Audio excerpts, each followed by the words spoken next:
Atin hesinjen kumunong kalsatut kita bang pucon pacon pulang palang dan kumpari bolpewin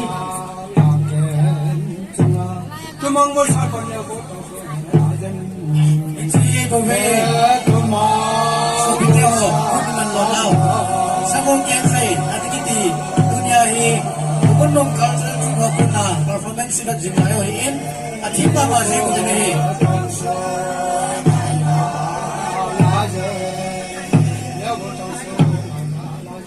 Kita cila speech ini PDW, nusiteng zaum tapu President, PT Tribe Council, god sar inum PNLsun kipawente.